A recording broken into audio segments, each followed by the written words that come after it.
Jadi akibat saya ngambil ini ya, ada yang nebang pohon terus saya ambil ininya gitu.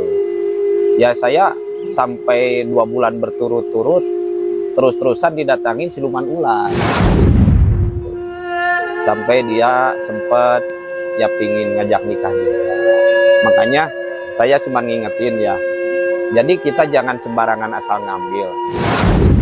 Ini kecerobohan saya karena merasa ini udah tergeletak, pohonnya udah ditebang, terus saya ambil ini, jadi ujung-ujungnya saya harus bertanggung jawab ya, sampai saya dikejar-kejar selama 2 bulan itu sama siluman ular itu, terus-terusan saya dikejar. Assalamualaikum warahmatullahi wabarakatuh. Sampurasun, bertemu lagi bersama saya di Saja Channel. Di dalam video kali ini saya akan mengunjungi salah satu rumah yang berada di tengah-tengah hutan.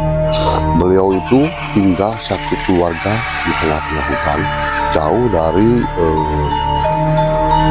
tetangga dan jauh sekali sama pemukiman warga. Dan konon katanya beliau selalu didatangi siluman ular. Dan selanjutnya ikut perjalanan kami menuju rumah beliau. Teman-teman, ini perjalanan kami menuju salah seorang yang tinggal di tengah-tengah hutan satu keluarga ini. Nah, ini perjalanannya seperti ini, dan kebetulan di sini itu habis hujan teman-teman, jadi becek sekali ya. Wow.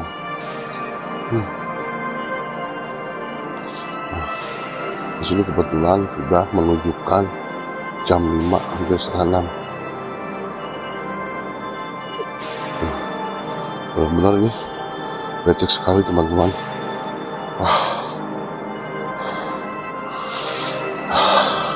Nah, rumahnya udah nampak ya, bisa teman-teman lihat di depan ada penampakan rumahnya. Dan mungkin kalau jam segini beliau itu ada ya, sehariannya beliau itu suka ngambilin bahan gula, apa kalau di kampung sebutnya itu nyadap teman-teman ya. Nah, wah, berkabut gelap sekali.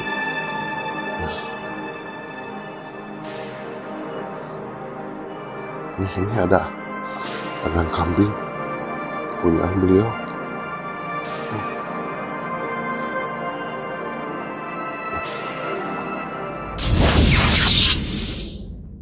Oke, alhamdulillah teman-teman, kita sudah bertemu dengan Kang Imron ya, yang dimana beliau ini merupakan orang yang sangat begitu pemberani sekali, tinggal satu keluarga di tengah hutan jauh sekali dari pemukiman warga. Kurang lebihnya perjalanan dari jalan raya untuk menuju ke rumah Kang Imron ini ada hampir berapa kilo Kang? 2 kilo ada Kang? Kurang lebihnya 2 kilo ya. Jalannya juga itu tadi becek sekali teman-teman. Kita bersama teman-teman ya, terkhususnya saya sendiri tadi hampir saja terpleset dan terjerumus ke sebuah lubang apa itu tadi Kang, kayak solokan tadi ya. Saking beceknya Aliran air. Nah, itu saya pengen tahu Kang, itu alasan Kang Imron memilih tinggal di sini itu alasan pertamanya apa Kang? Boleh dijelaskan mungkin? Ya kalau alasan ya kita sebenarnya gini ya, kalau ditanya soal alasan kita cari ketenangan ya. Kalau alasan mah ke sana gitu. Kalau alasannya karena kita udah merasa jenuh hidup di alam rame ya, jadi kita milih menyendiri. Terus juga kadang-kadang terbentur keadaan lah, bisa jadi gitu kan, sebenarnya ke sana. Kalau alasan nggak ada alasan-alasan yang gimana gitu ya. Yang jelasnya ya kita cari ketenangan aja kalau alasan kesana. Ya berarti alasan paling terkuat cari ketenangan. Iya. Mungkin kalau hidup di perkampungan kan banyak sekali mungkin kendaraan-kendaraan yang berlalu lalang gitu ya Iya. Kang ya, berisik. Terus mungkin banyak sekali musik-musik dari tetangga ya. Musik-musik yang sangat begitu pedas sekali didengarkan. Iya. Kalau di sini kan mungkin kita hanya mendengarkan suara-suara Suara alam lah, suara alam seperti tonggeret ya, terus burung-burung. Mungkin kalau malam biasanya itu suara apa yang paling kenceng sekali Kang? Ya kalau malam mah banyak sih ya. Kalau malam mah gitu ada ibarat suara itu apa, careuh ya, kalau di sini mah careuh gitu, musang kan. Terus Gimana itu suaranya careuh teh? ya kalau careuh sih nangis. Nangis. Kayak kun-kun berarti. Iya, Gimana kayak suaranya, nangis Kang? Coba, gitu. Jadi kalau kan dibilangnya careuh bulan ya. Kalau careuh bulan itu pas bulan purnama itu dia suka nangis. Katanya sih lagi birahi. Kalau nangis itu Kayak lagi birahi kuntilanak? kayaknya. Enggak sih, kayak nangis gimana? Nangis. Merintih. Iya, kayak gitu nangisnya. Jadi cuman itu sih kalau careuh itu ya, musang itu. Itu awal mula Kang mendengar suara musang tersebut menangis, awal mulanya disangkanya orang lagi nangis atau hantu. Iya, atau apa? kalau awal-awal mah kita nyangkanya yang lain-lain ya. Pas kesininya, pas kita kan kebetulan ada senapan tuh. Ya, kita cari ternyata musang gitu. Paling kalau kayak di bawah tuh kan ada pohon aren ya. Dia suka sambil makan kolang-kaling yang tua itu kan, itu salah satu makanannya gitu. Sebetulnya itu menangis atau memang Emang dia lagi birahi, katanya kalau lagi birahi itu seperti itu. Birahi Jadi itu memikat si jantan itu memikat betinanya. oh caranya seperti itu. Kalau manusia mah mungkin mendesah mungkin. Iya, kalau manusia mah kayaknya nyanyi ya. Gitu. Berarti tinggal di sini berapa orang Kang di sini?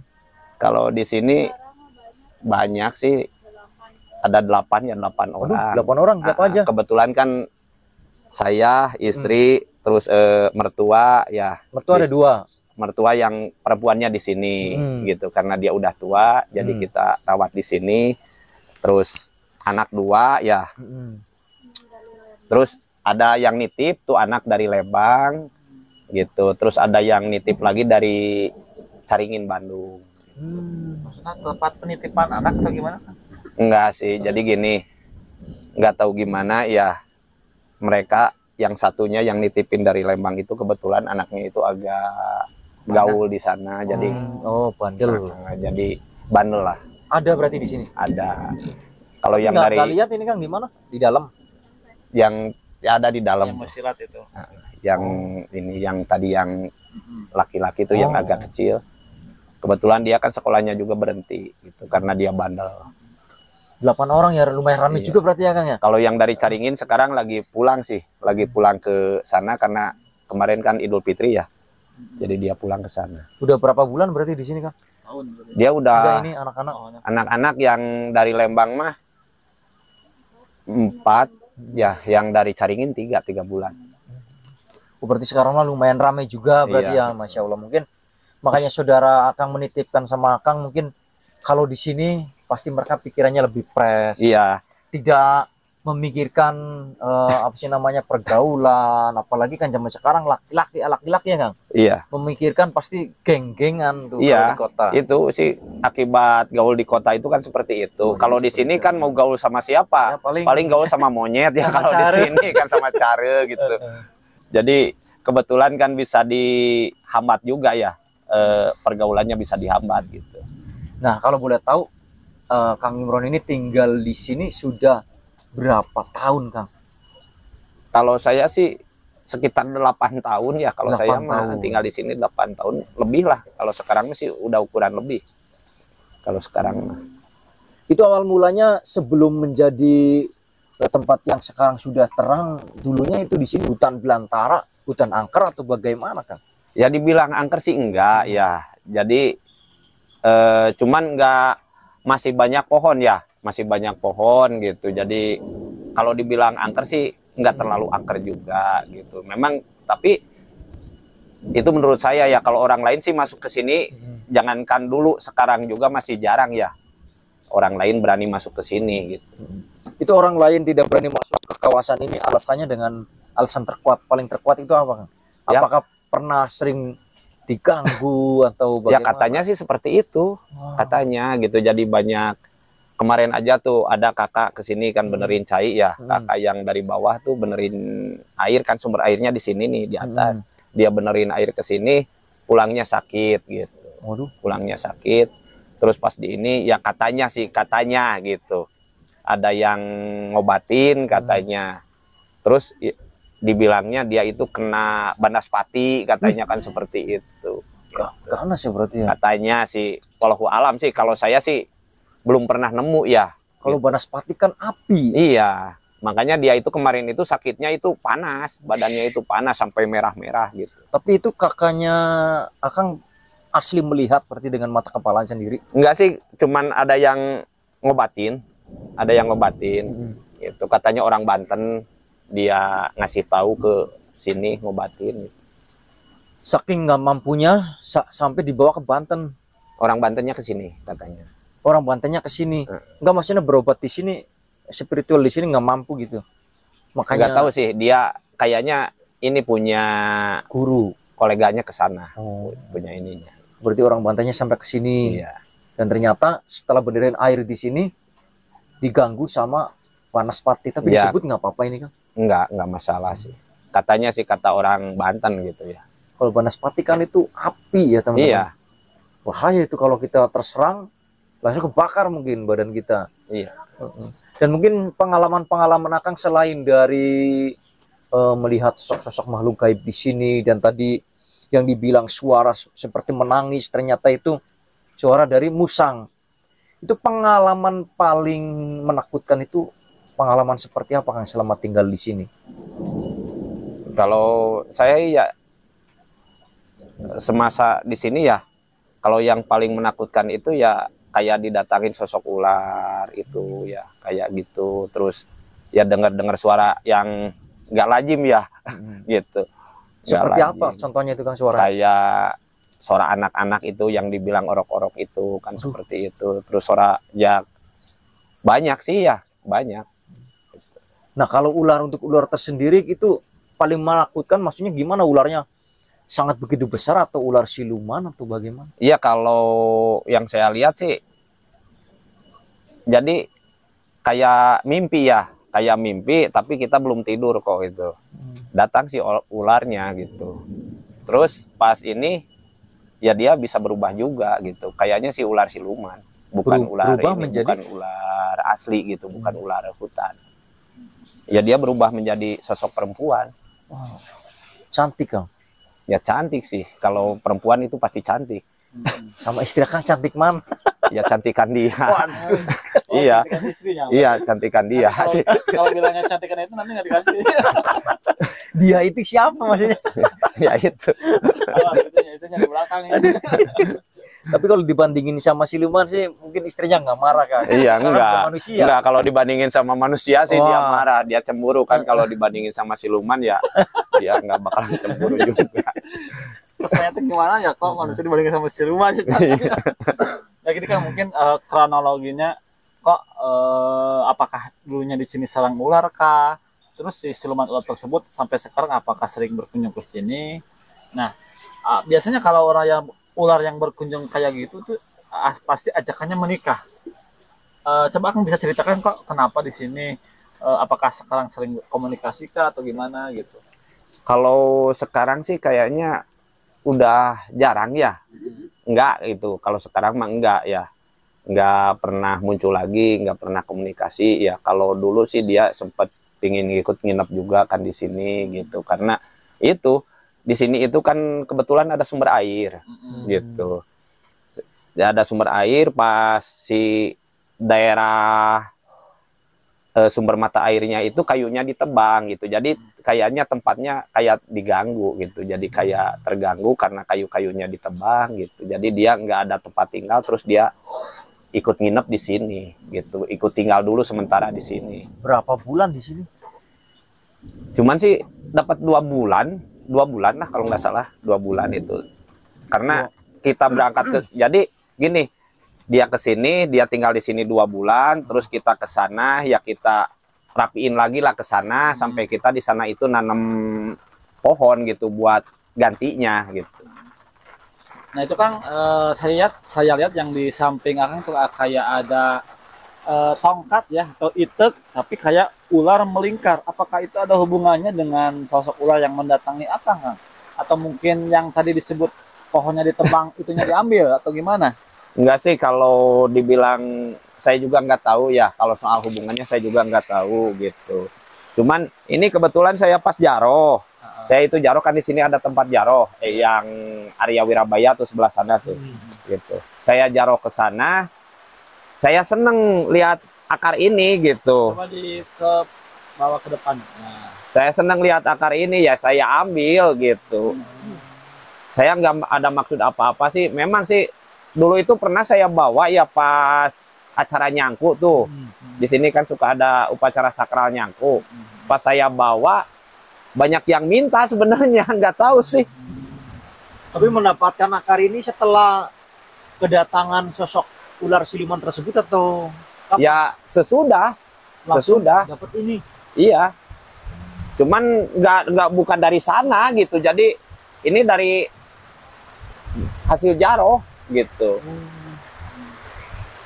Ya mungkin dengan perantaranya Jaro ke makam keramat tersebut, tiba-tiba mungkin sosok siluman ular tersebut menunjukkan wujud aslinya, saya berubah menjadi tongkat, mungkin seperti Nggak itu. tahu sih, nggak tahu ya. Kalau saya nggak tahu. Emang sih kalau kemarin itu pas dibawa, ya pas dibawa banyak orang bilang katanya ini kayak ular gitu, melingkar kayak ular kayak gimana. Kalau saya sih nggak berpikir ke sana gitu. ini kalau misalkan dilihat dari kacamata mistis, Kang, apakah ini mengandung tuah kah atau enggak? Atau memang ini semata-mata akan senang aja gitu? Kalau saya sih awalnya seneng ya. Kalau awalnya seneng gitu. Karena lihat aneh beda gitu. Terus saya ambil. Ya kesininya sih ada. Kesininya ada. Makanya saya coba simpan lah gitu buat kenang-kenangan sebenarnya gitu. Buat kenang-kenangan ya kalau kita bilang unsur mistisnya sih yang namanya apalagi barang dari keramat ya. Ya pasti ada lah gitu kalau soal mistisnya. Cerita dari Kang Imron ini serem juga ya teman-teman. Jadi beliau pemberani sekali, memilih tinggal di tengah hutan, jauh sekali dari pemukiman warga. Dan tadi yang sudah diceritakan oleh Kang Imron, katanya sering sekali terdengar suara-suara tangisan yang ternyata tangisan tersebut dari binatang musang. Dan sering terdengar juga yang orok-orok. Itu orok-orok gimana maksudnya, Kang? Ya itu kalau orok-orok itu kayak anak nangis sih. Kayak bayi. Nah, kayak bayi itu. Makanya kalau orang tua dulu bilang itu katanya setan orok-orok ya kalau orang tua bilang mah gitu. Kalau saya mah sih lebih berpikir jadi karena kalau kita berpikir yang lain-lain ya kita juga manusiawi pasti takut gitu. Kita juga takut lah. Yang namanya manusia itu ada rasa takutnya juga gitu ya. Jadi kita alihin sugesti aja, kita berpikirnya barangkali itu binatang atau kayak gimana gitu. Walaupun banyak sih kayak orang tua itu ngingetin katanya hati-hati kalau denger ini, denger ini, denger ini, denger ini. Kalau kita sih cuma dialihin sugesti aja gitu. Nah itu kalau kata orang tua tersendiri, kalau bunyi orok-orok kayak gitu, itu hati-hatinya gimana maksudnya? Apakah takut ngegigit? Enggak sih, cuman ya katanya itu makhluk halus katanya gitu kan gitu. Makhluk halus, sejenis makhluk halus katanya. Kalau saya sih lebih berpikir apakah itu kayak apa itu macan tutul lagi beranak kayak gimana gitu. Kalau saya lebih berpikir ke sana. Karena di sini juga kan masih ada macan tutul itu masih ada. Kalau macan Di tutul sini? masih ada, iya. Berarti pernah lihat? Pernah sih. Aduh, serem juga berarti. Pernah kalau macan tutul saya pernah lihat gitu. Sebesar apa itu Kang macannya, Kang?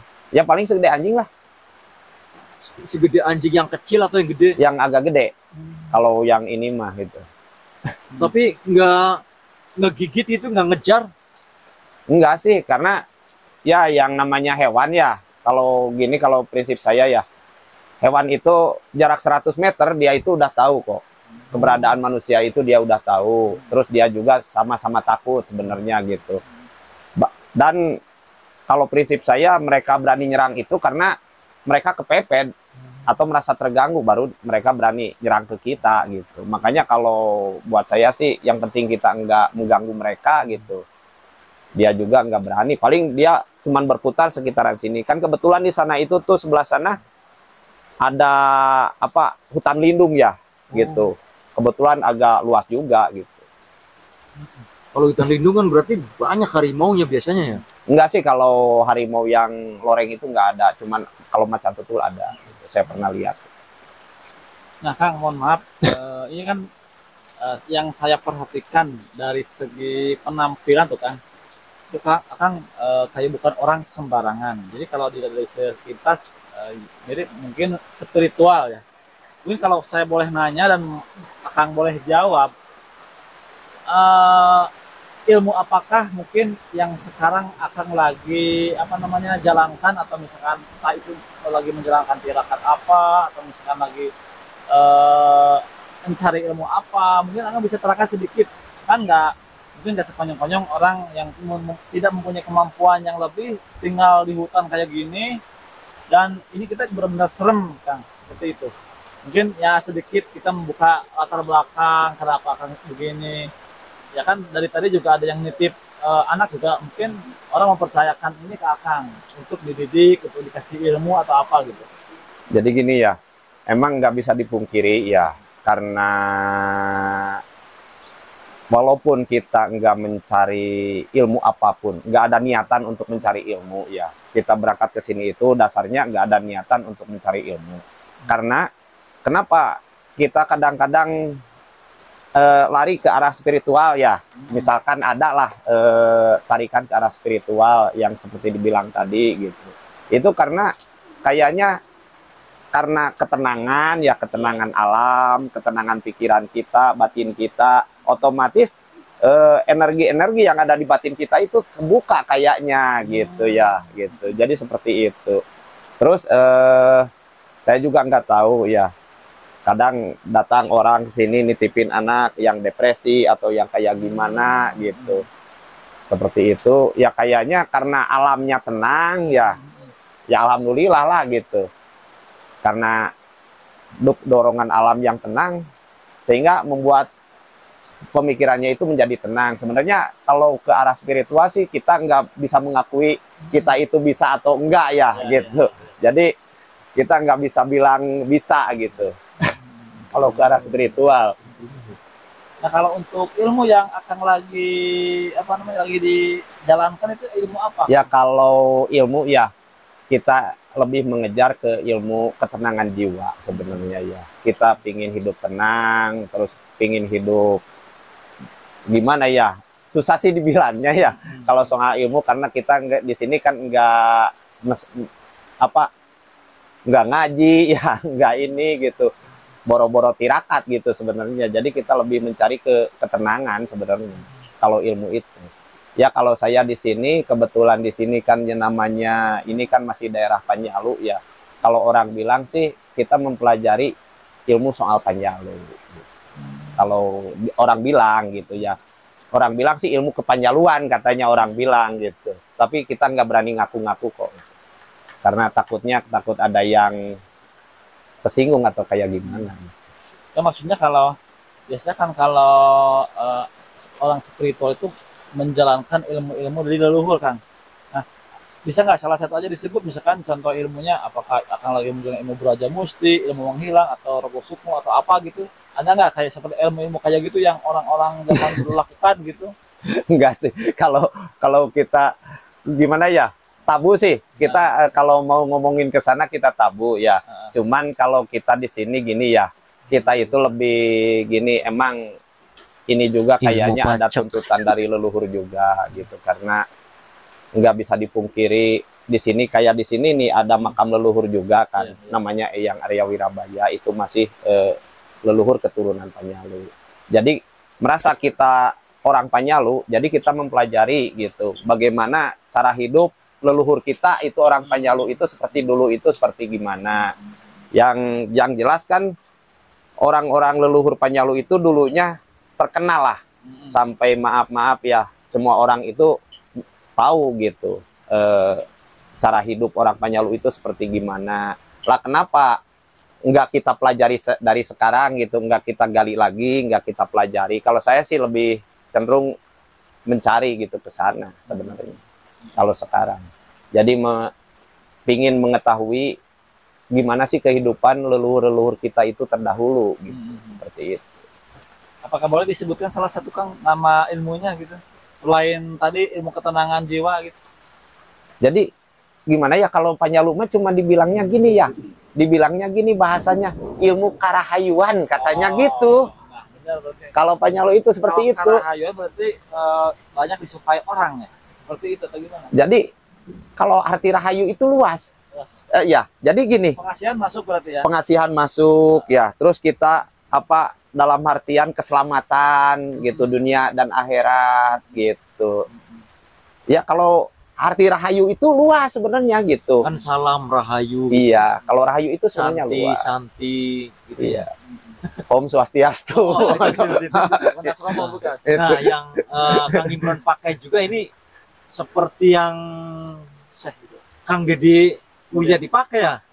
Nggak tahu sih ini. Apakah Kang Imron masih Pen. Segelus ilmu. masih seperguruan kah?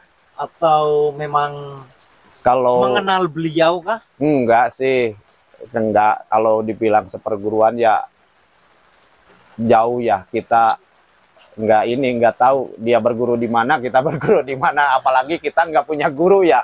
Kalau saya mah nggak punya guru sebenarnya gitu. Kita bergurunya itu dari alam dan dari hidup dan dari kehidupan gitu. Intinya ke sana. Jadi kalau filosofinya mirip Dayak kan ada juga lebih ke alam ya seperti itu. Jadi mungkin pada intinya kalau mungkin boleh saya simpulkan, Akang itu menjalankan ilmu dari leluhur ya. Jadi seperti itu ada mungkin ya. Ya kalau ke sana sih kayaknya yang saya rasakan itu seperti itu gitu yang saya rasakan. Karena emang kesininya kita itu mencari gitu. Mencari gimana, kata saya juga gimana kehidupan leluhur kita itu. Kalau gini ya, kalau kita itu selalu mempertanyakan kayak gini, di Panjalu itu ada bahasa ya, pakai nagawe rahayu, pakai hebe jaya dibuana, kan seperti itu. Panjalu tunggul ing rahayu, takal ing waluya, kan seperti itu gitu. Nah, kenapa orang tua dulu itu ada peribahasa seperti itu gitu ya? Berarti kan tadinya ada jejak-jejak beliau gitu. Kalau saya sih ke sana sebenarnya. Jadi kalau di Panjalu ini sentralnya ke Galuh Ciamis berarti ya? Iya, kalau sentralnya ke sana gitu.